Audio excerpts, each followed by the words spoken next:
नमस्कार, मैं हूं महक शर्मा और इस वक्त आप ये लाइव तस्वीरें देख रहे हैं हरियाणा के करनाल से। दोस्तों, शाम का वक्त है और शाम के वक्त हर किसी का मूड बहुत ज़्यादा अच्छा होता है, तो हमने भी सोचा क्यों ना आपको एक अच्छी खबर बता दी जाए। वो अच्छी खबर किसानों से जुड़ी हुई है, वो अच्छी खबर आप लोगों से जुड़ी हुई है। जी हाँ, आपने ठीक सुना, जो मांगे किसानों ने रखी थी 5 दिन के किसान आंदोलन में, जो कि करनाल में जिला सचिवालय का घेराव करने के बाद चला, उन मांगों में एक सबसे बड़ी और सबसे अहम मांग ये थी कि जो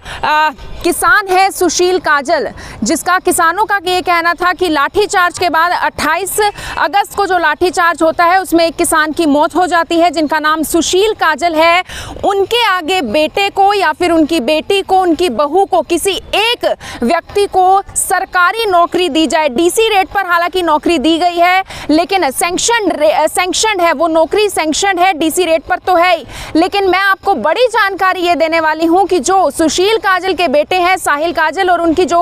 बहू है, जो पुत्रवधू है रितु काजल, उन दोनों ने आज करनाल की शुगर मिल को ज्वाइन कर लिया है। आज उनकी ज्वाइनिंग का पहला दिन था, क्लरिकल पोस्ट पर दोनों की ज्वाइनिंग हुई है। और सबसे बड़ी बात देखिए, जिस तरीके से जो वायदा हुआ था, यहाँ पर करनाल में मीटिंग होती है, जिसके बाद एसीएस देवेंद्र सिंह के साथ मीटिंग होती है, जो कि हरियाणा सरकार के प्रतिनिधि के तौर पर करनाल में पहुंचते हैं। हाथों हाथ वो करनाल में पहुंचते हैं। रात को ही मीटिंग होती है, फैसला हो जाता है और अगले दिन आंदोलन समाप्त हो जाता है। और उसमें एक बड़ा फैसला ये निकलकर जरूर सामने आया था, जो मांगे मानी गई थी उसमें एक मांग ये जरूर मानी गई थी कि 1 हफ्ते का समय दीजिए और 1 हफ्ते के बाद जो किसान है सुशील काजल, जिनकी मौत हो जाती है, उनके बच्चों को, यानी कि उनके बच्चों में उनके बेटे हैं और उनकी पुत्रवधू हैं, 2 सैंक्शन नौकरियां डीसी रेट पर उनको दे दी गई थी। 1 हफ्ते का समय मांगा गया था और 1 हफ्ता ही हुआ है, क्योंकि 11 तारीख को किसान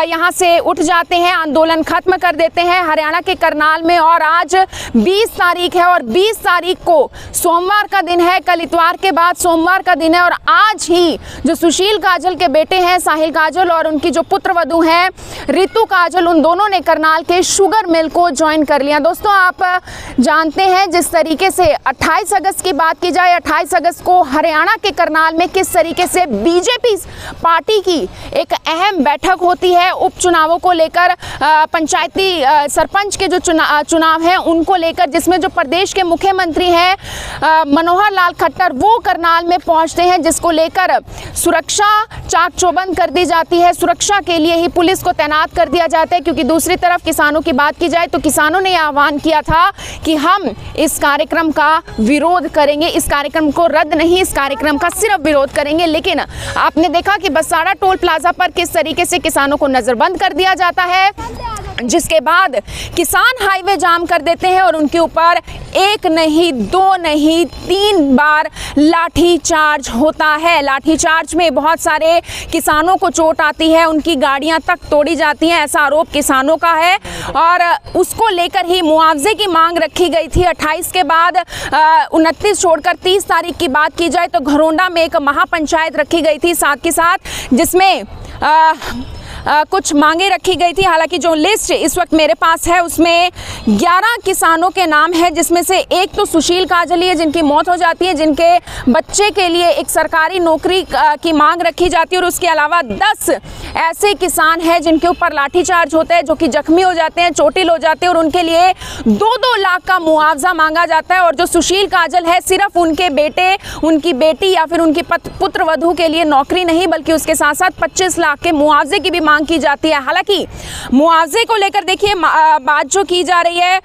उसको लेकर तो मैं सबसे बड़ी आपको जानकारी ये दूं, हालांकि गुप्त जो जानकारी है वो ये ज़रूर रखी गई है कि 25 लाख सुशील काजल के लिए मुआवजे की बात की जाए, उनके परिवार को मुआवजे की बात की जाए 2-2 लाख, इन तमाम 10 किसानों की बात की जाए तो इनको पैसा मिल चुका है, इनको इनका मुआवजा मिल चुका है। लेकिन सरकार की तरफ से इस बात की कोई भी पुष्टि नहीं की गई कि सरकार की तरफ से पैसा मिला था। हालांकि जो मेरे सहयोगी आकर्षण उपल, उन्होंने इस बात को ज़रूर उठाया था कि अगर सरकार ये पैसा नहीं दे रही अपने फंड में से तो आखिर ये पैसा आ कहां से रहा है और किस तरीके से ये 25 लाख और 2-2 लाख मिलेगा। और जो नाम इस वक्त मेरे पास हैं, जो लिस्ट इस वक्त मेरे पास है उन तमाम 10 किसानों की, उसमें जो सबसे पहला नाम है वो है गुरजंट सिंह जो कि करनाल से ही है, रविंदर है, महेंद्र पुनिया है जो कि बड़ौदा से है, रणबीर पुनिया है जो कि बड़ौदा से है, उनके अलावा नरेंद्र संधू है जो कि खेड़ी मानसिंह, और उसके अलावा गुरजंट सिंह असंध से है, मनिंदर सिंह बालू से, गुरजीवन सिंह असंध से, गुरमीत सिंह निसिंग से और राजेंद्र आर्या जो कि दादूपुर से हैं। इन तमाम 10 किसानों को 2-2 लाख मुआवजे की, और उसके अलावा एक बड़ी मांग ये रखी गई थी कि करनाल के जो एसडीएम हैं आयुष सिन्हा, जिनकी वीडियो वायरल हो जाती है और वो वीडियो सिर्फ यहीं तक नहीं बल्कि नेशनल मीडिया पर भी आपने देखा था कि उनकी वीडियो चल रही थी, और उसी को लेकर किसानों की एक अहम मांग ये भी थी कि एक न्यायिक जांच जरूर होनी चाहिए और जो करनाल के एसडीएम है आयुष सिन्हा उनको सस्पेंड कर देना चाहिए। हालांकि